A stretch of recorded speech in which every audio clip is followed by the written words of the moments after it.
Vlajke hlaď, vlajku spusť.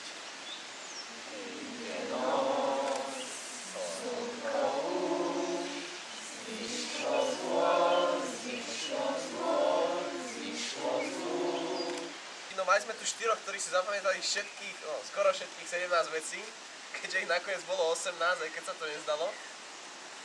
No, tí traja sú Monika, Renka, Veronika a Tomáš. Čomu sa venuje program tohto ročného tábora? No, na tričkách máme toho roku Hollywood, tak každý deň máme nejakú inú rozprávku, máme tu veľa malých detí, tak sme to postavili na rozprávkach nakreslených, takže sme v Hollywoode. Ako vyzerajú jednotlivé etapy? No, tak každý deň je vlastne iná rozprávka a vlastne podľa toho sú aj určené hry na tú tému. Napríklad dnes máte? Dnes máme Jamesa Bonda. Dneska sme tu dali také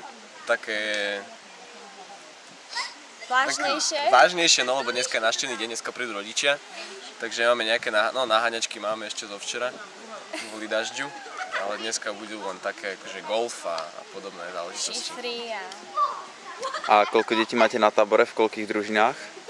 Máme 3 družiny a v každej je vlastne 7 detí a detí je 20. A jedno dieťa to robí externe, takže v jednej družine 6 ľudí. No. Ako náhle vás chytí mačka a nemáte jej dať akú rybu, tak odchádzate do kuchyne do myšacieho nebička. No, vyvrcholenie to bude mať v podobe odozdávania Oscarov, ktoré bude posledný večer. A vlastne celý posledný deň nebude už žiadna rozprávka, ale bude celkovo Hollywood, takže budeme všetci hviezdy, budú sa tu pohybovať bodyguardi, paparazzi a podobné veci. No a večer sa budú odovzdávať Oscary tým najlepším.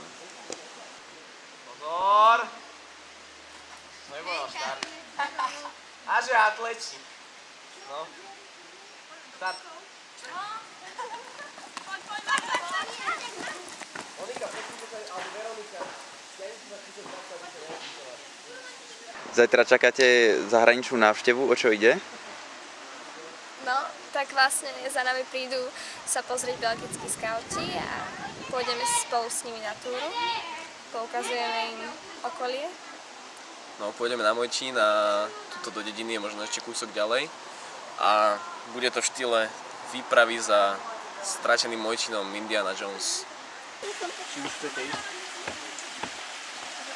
Ešte video bude chceli. Kameru tam zavesíme. Si online alebo offline? Ja nie som ani zaregistrovaný. Tak, červený puntík. Tako škrti, rovno.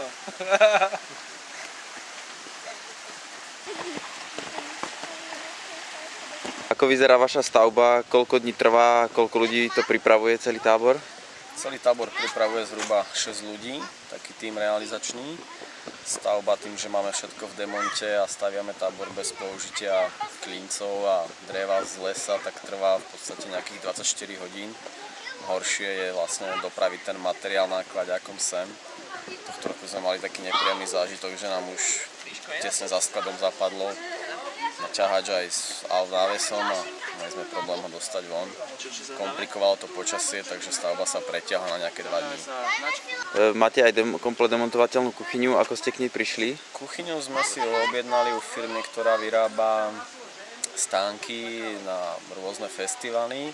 Špeciálne vlastne plachta je nehorlavá, samozhášavá a konštrukciu im vyrobila firma, ktorá sa zaoberá kovovýrobou. Celé to je vlastne behom nejakej pol hodiny postavené a zmontované. Zase na druhú stranu rozmontovateľné. Máme ju už 6 rokov a absolútne s ňou nie sú žiadne problémy. Táboriska striedate ako často? Bo tento rok ste inde než v Lani? Táboriska striedame podľa možností, ktoré v regióne sú. Tým, že vlastne všetok materiál vozíme nákladným autom dosť dlhým, sme limitovaní prístupovou cestou, takže sa obmedzujeme na nejaké 2-3 táboriska, na ktoré dokážeme dostať veľký nákladák aj s vlečkou. Tohto roku sme na Mojtíne, po minulé 2 roky sme boli v Kubrici. Uvidíme na rok, kde a s kým. 3, 4, kvak, kvak, kvak, kvakí, kvak, letí muška, letí vták, kvitnú biele margarety, kvitnú všetky lučné kvietky, očí, očí, mak, kvak, kvaky, kvaky, kvak.